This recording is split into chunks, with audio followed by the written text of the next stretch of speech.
Okay, let's think about this for a sec. When you're building something, anything important, really, where do you even begin? It sounds so simple, right? But that first step, that initial decision, it kind of sets the stage for everything that follows. So to really get a handle on this, let's use an example we can all wrap our heads around. I mean, seriously, would you ever build a house like this, starting with the roof? It's just ridiculous.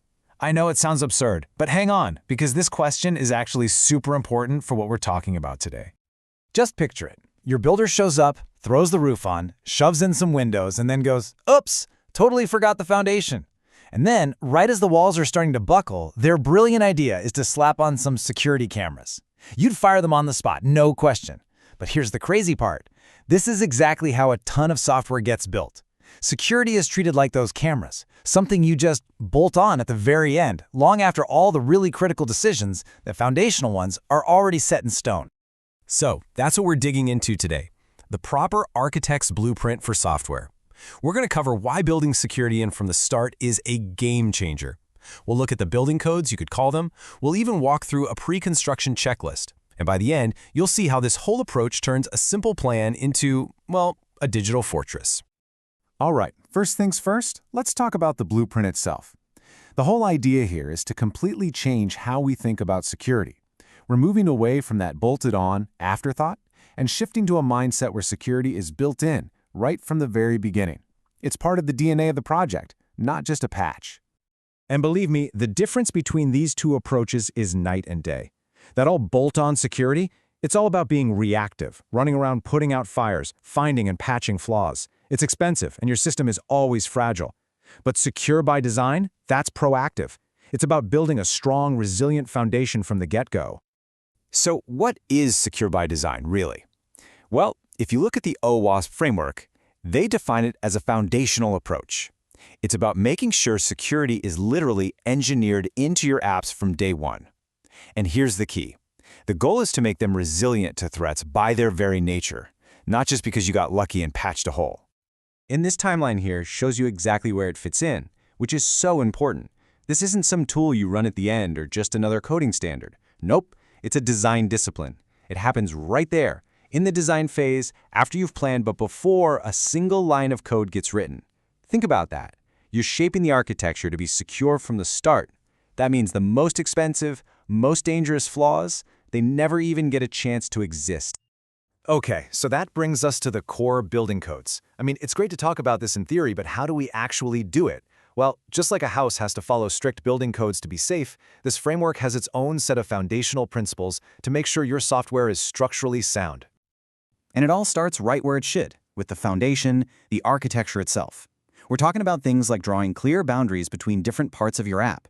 So a problem in one area doesn't bring the whole house down. It means creating these protected trust zones for your most critical operations. And, of course, knowing what data is sensitive and making sure it's encrypted, both when it's just sitting there and when it's on the move. This stuff is literally the concrete and rebar of your digital structure. Once the foundation's poured, you put up the frame and install the utilities, right? In our world, that's all about access control and reliability. You've got the principle of least privilege, which is a fancy way of saying don't give anyone keys to rooms they don't need to be in. Give people and systems the absolute minimum access they need to do their job. You also build one strong, secure front door for authentication, not a bunch of flimsy side doors. And you build in safety measures, just like a circuit breaker in your house, so one tiny glitch doesn't cause a system-wide blackout. And finally, what's a secure building without an alarm system? For software, that means designing it so you can actually see what's going on. That's observability. We need good, clean, structured logs that tell a coherent story, not a jumbled mess. And you absolutely need an incident response plan, so when an alarm does go off, everyone knows exactly what to do. Because at the end of the day, you can't defend what you can't see. All right, so we've got these awesome principles, but principles are only useful if people actually follow them, right? How do you make sure everyone's on the same page?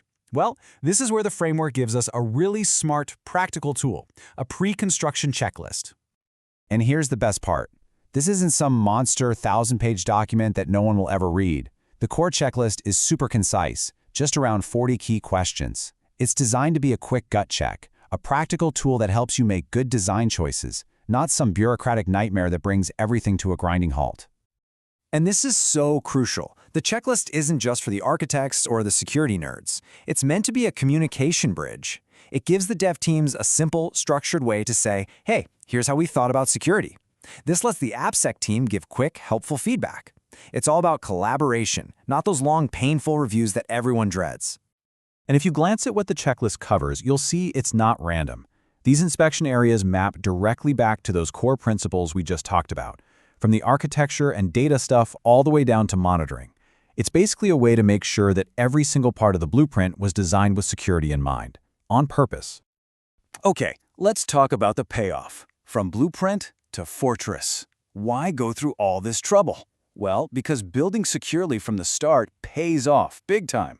It's what turns your application from just a plan on paper into a real, defensible fortress. And this chart really lays it out. First, your security posture gets a massive boost. I mean, you've gotten rid of whole categories of vulnerabilities before they were even written into code. Second, your system is just more reliable. Turns out, things like isolation and planning for failure aren't just good for security, they're just good engineering, period. And finally, the big one for the business, your rework costs go way, way down. You're not scrambling to fix some deep, fundamental flaw 2 days before launch, which, as you know, costs a fortune. But the biggest benefit might not even be technical. It's cultural. I love this quote from the source material. It shifts security from reactive gatekeeping to proactive enablement. What that means is your security team stops being the department of no that just shoots down ideas at the last minute.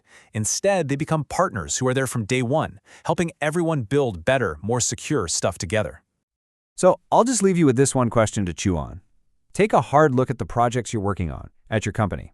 Are you guys building on a solid foundation, something that was engineered to be strong? Or are you just kind of stacking features one on top of the other, crossing your fingers, and hoping the whole thing doesn't come crashing down like a house of cards?